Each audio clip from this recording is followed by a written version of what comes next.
I made some bookmarks in my craft that I'm selling, and it's to encourage reading because when Is it cute?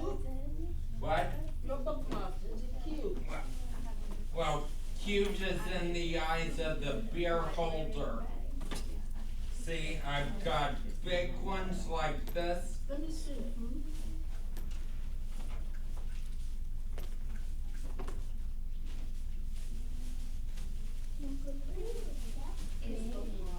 Gotta be very quiet, remember? You don't.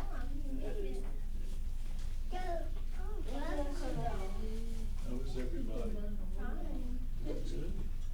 And yeah, that's $10. It was the hardest to make. Here's one I made with scraps, and here's one I made my mind up by saying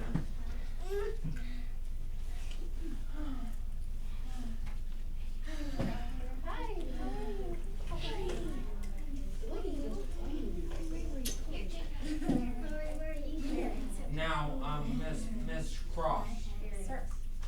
Miss Cross, you in the blue shirt. Ma'am, what's your name again? Maddie? Well, it's good to have a name. All right, it's time to get started, Daniel, okay? You used up your words. Okay, everybody doing all right? Okay today? All right, that's great.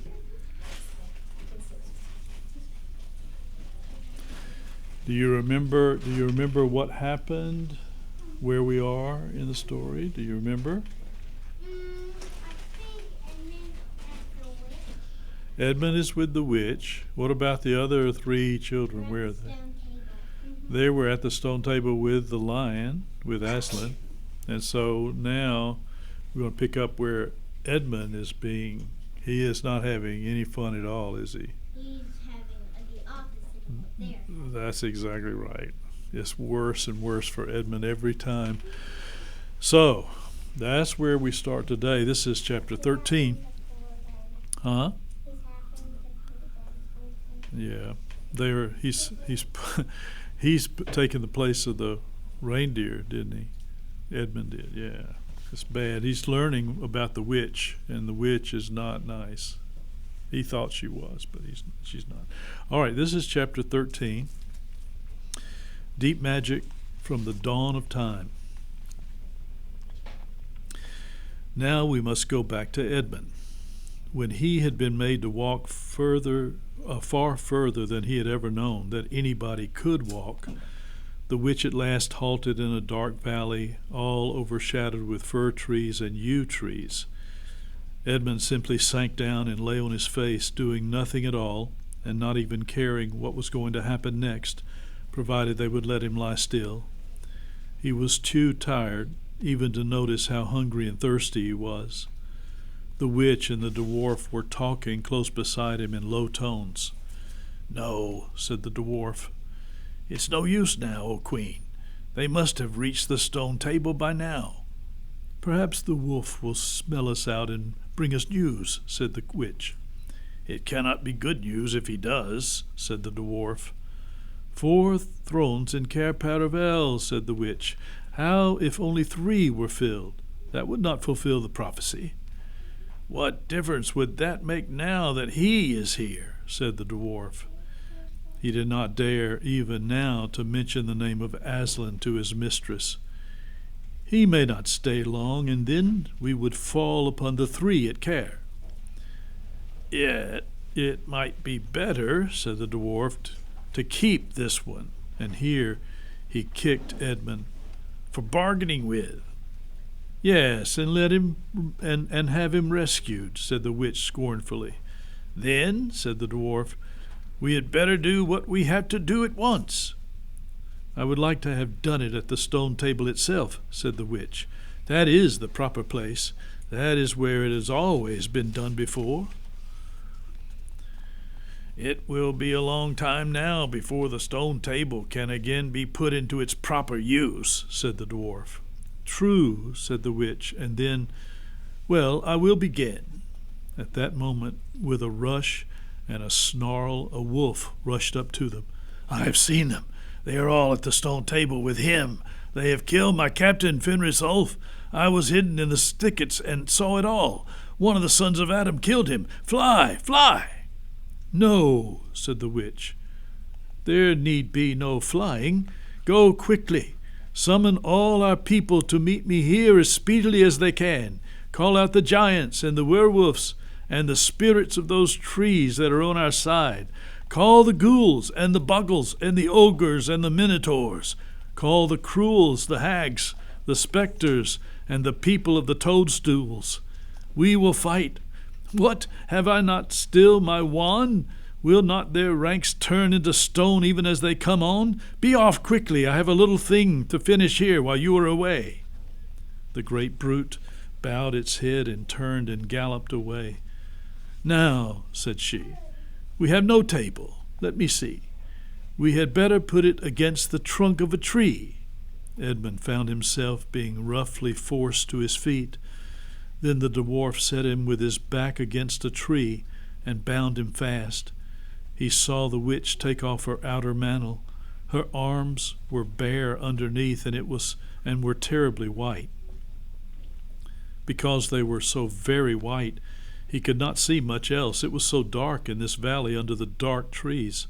"Prepare the victim," said the witch, and the dwarf undid Edmund's collar and folded back his shirt at the neck. And then he took Edmund's hair and pulled his head back so that he had to raise his chin. After that, Edmund heard a strange noise. Whiz, whiz, whiz. For a moment he couldn't think what it was. Then he realized it was the sound of a knife being sharpened. At that very moment, he heard loud shouts from every direction, a drumming of hoofs and a beating of wings, a scream from the witch, confusion all around him.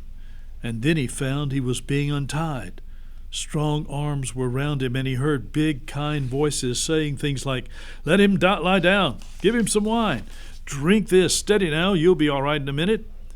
Then he heard the voices of people who were talking not to him but to one another, and they were saying things like, "Who's got the witch? I thought you had her. I didn't see her after I knocked the knife out of her hand. I was after the dwarf. Do you mean to say she escaped? A chap can't mind everything at once. What's that? Oh, sorry, it's just an old stump." But just at this point, Edmund went off into a dead faint. Presently, the centaurs and unicorns and deer and birds, they were, of course, the rescue party which Aslan had sent in the last chapter, all set off to go back to the stone table, carrying Edmund with them. But if they could have seen what happened in that valley after they had gone, I think they might have been surprised. It was perfectly still, and presently the moon grew bright. If you had been there, you would have seen the moonlight shining on an old tree stump and on a fair-sized boulder. But if you had gone on looking, you would gradually have begun to think that there was something odd about both the stump and the boulder. And next, you would have thought that the stump did look remarkably like a little fat man crouching on the ground. And if you had watched long enough, you would have seen the stump walk across to the boulder, and the boulder sit up and begin talking to the stump. For in reality, the stump and the boulder were simply the witch and the dwarf, for it was part of her magic that she could make things look like what they weren't, and she had the presence of mind to do so at the very moment when the knife was knocked out of her hand. She had kept hold of her wand also, so that it had been kept safe too. When the other children woke up next morning, they had been sleeping on piles of cushions in the pavilion. The first thing they heard from Mrs. Beaver was that their brother had been rescued and brought into camp late last night, and was at that moment with Aslan. As soon as they had breakfasted, all went out, and there they saw Aslan and Edmund walking together in the dewy grass apart from the rest of the court. There was no need to tell you. There is no need to tell you, and no one ever heard what Aslan was saying. But it was a conversation which Edmund never forgot. As the others drew nearer, Aslan turned to meet them, bringing Edmund with him. "Here is your brother," he said, "and there is no need to talk to him about what is past." Edmund shook hands with each of the others and said to each of them in turn, "I'm sorry," and everyone said, "That's all right." And then everyone wanted very hard to say something which would make it quite clear that they were all friends with him again, something ordinary and natural, and of course no one could think of anything in the world to say. But before they had time to really feel awkward, one of the leopards approached Aslan and said, "Sire, there's a messenger from the enemy who craves audience." "Let him approach," said Aslan. The leopard went away and soon returned, leading the witch's dwarf. "What is your message, son of Earth?" asked Aslan. "The Queen of Narnia and Empress of the Lone Islands desires a safe conduct to come and speak with you," said the dwarf, "on a matter which is as much to your advantage as to hers." "Queen of Narnia indeed," said Mr. Beaver. "Of all the cheek." "Peace, Beaver," said Aslan.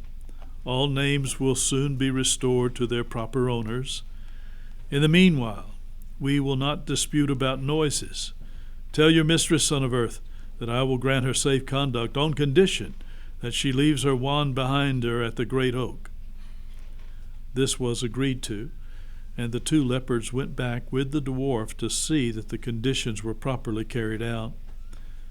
"But supposing she turns the two leopards into stone," whispered Lucy to Peter. I think the same idea had occurred to the leopards themselves. At any rate, as they walked off, their fur was all standing up on their backs, and their tails were bristling, like a cat's when it sees a strange dog. "It'll be all right," whispered Peter in reply. "He wouldn't send them if it weren't." A few minutes later, the witch herself walked out on the top of the hill and came straight across and stood before Aslan. The three children who had not seen her before felt shudders running down their backs at the sight of her face, and there were low growls among all the animals present. Though it was bright sunshine, everyone felt suddenly cold. The only two people present who seemed to be quite at ease were Aslan and the witch herself. It was the oddest thing to see those two faces, the golden face and the dead white face, so close together. Not that the witch looked Aslan exactly in the eyes. Mrs. Beaver particularly noticed this. "You have a traitor there, Aslan," said the witch. Of course, everyone present knew that she meant Edmund. But Edmund had got past thinking about himself after all he'd been through, and after the talk he had had that morning. He just went on looking at Aslan. It didn't seem to matter what the witch said. "Well," said Aslan, "his offense was not against you." "Have you forgotten the deep magic?" asked the witch. "Let us say I have forgotten it," answered Aslan gravely. "Tell us of this deep magic." "Tell you?" said the witch, her voice growing suddenly shriller. "Tell you what is written on that very table of stone which stands beside us? Tell you what is written in letters deep as a spear, as long on the trunk of the world ash tree? Tell you what is engraved on the scepter of the emperor beyond the sea? You at least know the magic which the emperor put into Narnia at the very beginning. You know that every traitor belongs to me as my lawful prey, and that for every treachery I have the right to a kill."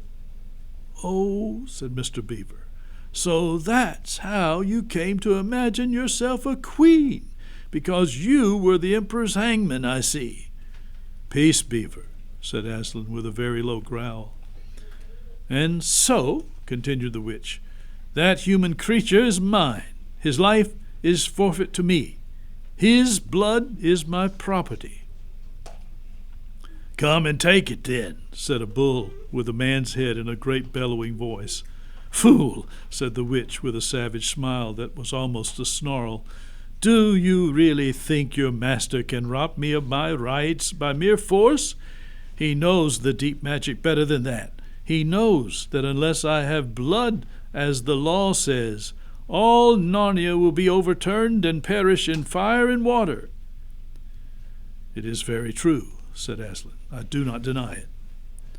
"Oh, Aslan," whispered Susan in the lion's ear, you won't, will you? Can't we do something about the deep magic? Isn't there something you can work against it?" "Work against the Emperor's magic?" said Aslan, turning to her with something like a frown on his face. And nobody ever made that suggestion to him again. Edmund was on the other side of Aslan, looking all the time at Aslan's face. He felt a choking feeling and wondered if he ought to say something. But a moment later he felt that he was not expected to do anything except to wait and to do what he was told. "Fall back, all of you," said Aslan, "and I will talk with the witch alone." They all obeyed. It was a terrible time, this, waiting and wondering while the lion and the witch talked earnestly together in low voices. Lucy said, "Oh, Edmund," and began to cry. Peter stood with his back to the others, looking out at the distant sea. The beavers stood holding each other's paws with their heads bowed. The centaurs stamped uneasily with their hoofs. But everyone became perfectly still in the end, so that you noticed even small sounds like a bumblebee flying past, or the birds in the forest down below them, or the wind rustling the leaves. And still the talk between Aslan and the White Witch went on. At last they heard Aslan's voice. "You can all come back," he said. "I have settled the matter. She has renounced the claim on your brother's blood." And all over the hill there was a noise as if everyone had been holding his breath and now begun breathing again. And then a murmur of talk. They began to come back to Aslan's throne. The witch was just turning away with a look of fierce joy on her face when she stopped and said, "But how do I know this promise will be kept?" "Wow!" roared Aslan, half rising from his throne, and his great mouth opened wider and wider, and the roar grew louder and louder, and the witch, after staring for a moment with her lips wide apart, picked up her skirts and fairly ran for her life. So when Aslan speaks, everybody runs and freeze. So it terrified the witch. Okay, so what happened there? Do you realize? Yes, he is. What was she going to do to Edmund? She's going to kill him. She was going to kill him. And they even tied him to a tree. But then, at the last minute, what happened? Somebody came. Oh, the search party, they got there just in time and knocked the knife out of the witch's hand. And they were going to grab the witch and the dwarf, but they did something. They turned into a stump. Yeah. The party with animals. Huh? The party with animals. Yeah, they came to get him, though. So they disguised themselves as a boulder and a stump. So that they could grab. They're like, grab, and they're like, oh, a stump. And grab, oh, a boulder. And so after they left, then the witch and the dwarf turned back into what they were. Well, they were just making it look like they were that. So now the witch wanted to talk to Aslan, and they made a deal. And so we got to find out what the deal is now. Okay? Are you okay? You ready to go to the next chapter? Yes. You sure? Yeah. This is a bad one. Oh. This is chapter 14. All right, listen to the title. This is called The Triumph of the Witch. See, it's not going to be good. Okay. As soon as the witch had gone, Aslan said, "We must move from this place at once. It will be wanted for other purposes. We shall encamp tonight at the fords of Baruna." Of course, everyone was dying to ask him how he had arranged matters with the witch, but his face was stern, and everyone's ears were still ringing with the sound of his roar, and so nobody dared. After a meal which was taken in the open air on the hilltop, for the sun had got strong by now and dried the grass, they were busy for a while talking, taking the pavilion down and packing things up. Before 2 o'clock, they were on the march and set off in a northwesterly direction, walking at an easy pace, for they had not far to go. During the first part of the journey, Aslan explained to Peter his plan of campaign. "As soon as she has finished her business in these parts," he said, "the witch and her crew will almost certainly fall back to her house and prepare for a siege. You may or may not be able to cut her off and prevent her from reaching it." He then went on to outline 2 plans of battle, one for fighting the witch and her people in the wood, and another for assaulting her castle. And all the time he was advising Peter how to conduct the operation, saying things like, "You must put your centaurs in such and such a place," or "You must post scouts to see that she doesn't do so and so," till at last Peter said, "But you will be there yourself, Aslan."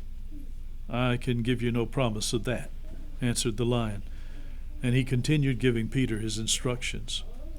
For the last part of the journey it was Susan and Lucy who saw most of him. He did not talk very much and seemed to them to be sad.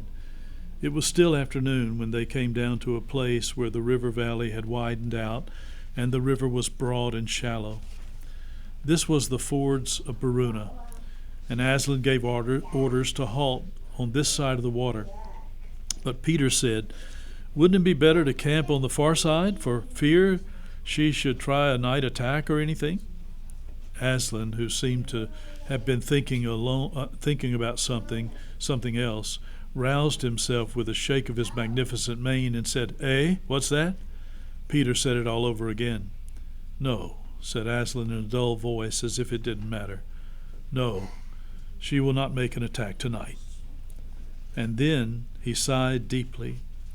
But presently he added, "All the same, it was well thought of. That is how a soldier ought to think. But it doesn't really matter." So they proceeded to pitch their camp. Aslan's mood affected everyone that evening. Peter was feeling uncomfortable too at the idea of fighting the battle on his own. The news that Aslan might not be there had come as a great shock to him. Supper that evening was a quiet meal. Everyone felt how different it had been last night or even that morning. It was as if the good times, having just begun, were already drawing to their end. The feeling affected Susan so much that she couldn't get to sleep when she went to bed. And after she had lain counting sheep and turning over and over, she heard Lucy give a long sigh and turned over just beside her in the darkness. "Can't you get to sleep either?" said Susan. "No," said Lucy. "I thought you were asleep. I say, Susan." "What?" "I've a most horrible feeling, as if something were hanging over us. Have you? Because, as a matter of fact, so have I." "Something about Aslan," said Lucy. "Either some dreadful thing that's going to happen to him or something dreadful that he's going to do." "There's been something wrong with him all afternoon," said Susan. "Lucy, what was that he said about not being with us at the battle? You don't think he could be stealing away and leaving us tonight, do you?" "Where is he now?" said Lucy. "Is he here in the pavilion?" "I don't think so. Susan, let's go outside and have a look round. We might see him." "All right, let's," said Susan. "We might just as well be doing that as lying awake here." Very quietly, the 2 girls groped their way among the other sleepers and crept out of the tent. The moonlight was bright, and everything was quite still except for the noise of the river chattering over the stones. Then Susan suddenly caught Lucy's arm and said, "Look!" On the far side of the camping ground, just where the trees began, they saw the lion slowly walking away from them into the wood. Without a word, they both followed him. He led them up the steep slope out of the river valley and then slightly to the left, apparently by the very same route which they had used that afternoon in coming from the hill of the stone table. On and on he led them into dark shadows and out into pale moonlight, getting their feet wet with the heavy dew. He looked somehow different from the Aslan they knew. His tail and his head hung low, and he walked slowly as if he were very, very tired. Then, when they were crossing a wide-open place where there were no shadows for them to hide in, he stopped and looked round. It was no good trying to run away, so they came towards him. When they were closer, he said, "Oh, children, children, why are you following me?" "We couldn't sleep," said Lucy, and then felt sure that she need say no more, and that Aslan knew all that they had been thinking. "Please, may we come with you, wherever you're going?" said Susan. "Well," said Aslan, and seemed to be thinking. Then he said, "I should be glad of company tonight. Yes, you may come, if you will promise to stop when I tell you, and after that leave me to go on alone." "Oh, thank you, we will," said the two girls. Forward they went again, and one of the girls walked on each side of the lion. But how slowly he walked, and his great royal head drooped so that his nose nearly touched the grass. Presently he stumbled and gave a low moan. "Aslan, dear Aslan," said Lucy, "what is wrong? Can you tell us?" "Are you ill, dear Aslan?" asked Susan. "No," said the Aslan. "I am sad and lonely. Lay your hands on my mane so that I may feel that you are there, and let us walk like that." So the girls did what they would never have dared to do without his permission, but they had longed to do ever since they first saw him, buried their cold hands in the beautiful sea of fur and stroked it, and so doing walked with him, and presently they saw that they were going with him up the slope of the hill on which the stone table stood. They were up at the side where the trees came furthest up, and when they got to the last tree, it was the one that had some bushes about it, Aslan stopped and said, "Oh, children, children, here you must stop, and whatever happens, do not let yourselves be seen. Farewell." And both the girls cried bitterly, though they hardly knew why, and clung to the lion and kissed his mane, and his nose, and his paws, and his great sad eyes. Then he turned from them and walked out into the top of the hill. And Lucy and Susan, crouching in the bushes, looked after him, and this is what they saw. A great crowd of people were standing all round the stone table, and though the moon was shining, many of them carried torches which burned with evil-looking red flames and black smoke. But such people, ogres with monstrous teeth, and wolves, and bull-headed men, spirits of evil trees and poisonous plants, and other creatures whom I won't describe, because if I did, the grown-ups would probably not let you read this book.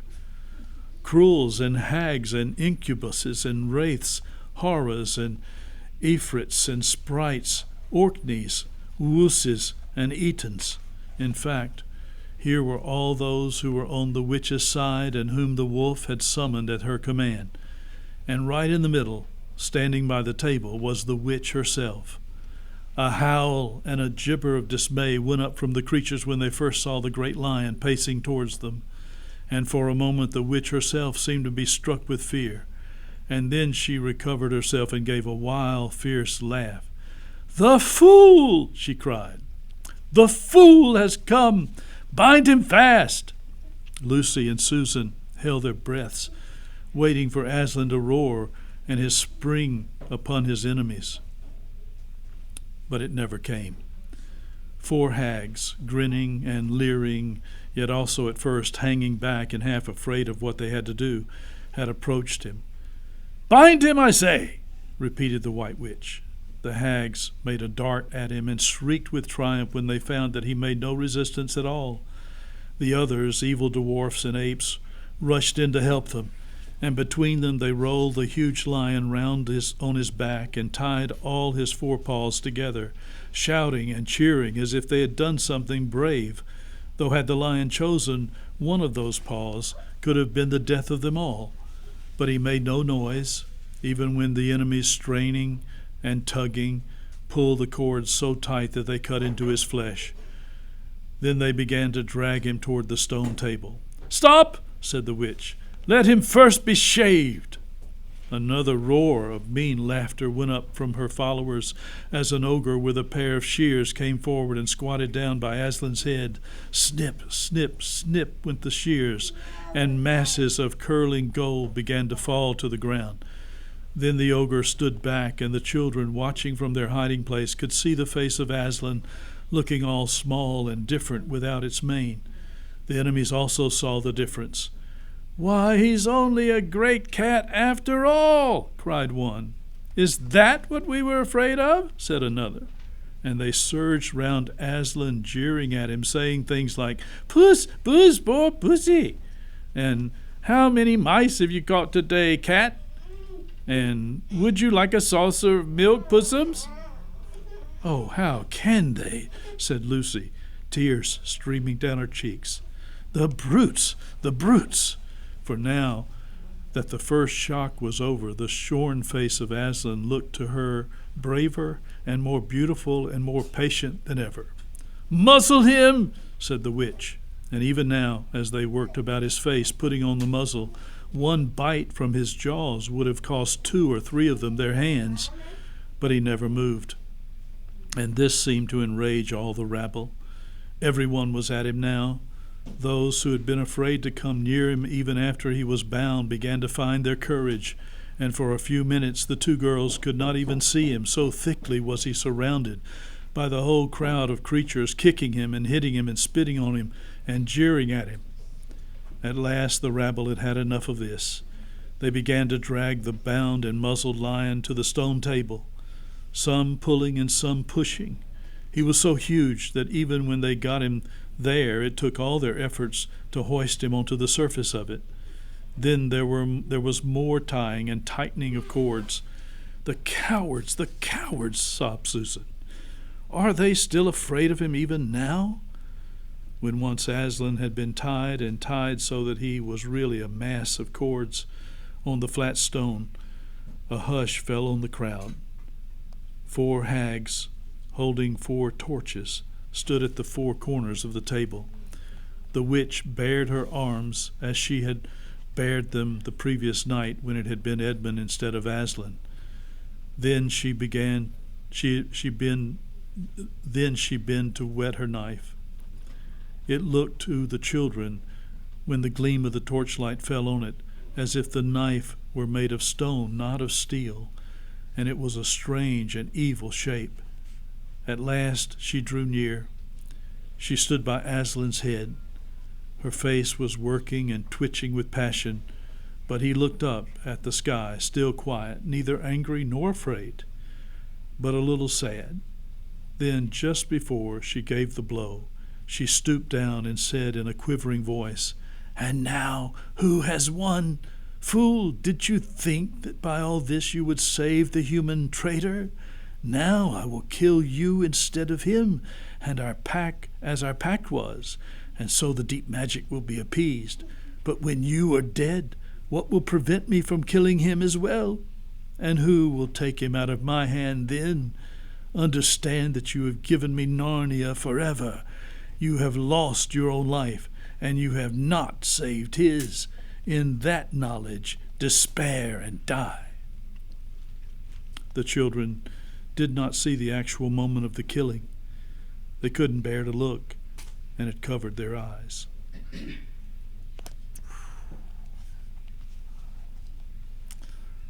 So what about it? Man. I'm not scared one bit. Huh? I'm not scared. Not scary? Yeah. It's not scary, No, not scared, but but it's very sad. it was very sad. Yeah. Not scary. No, not scary, but not happy.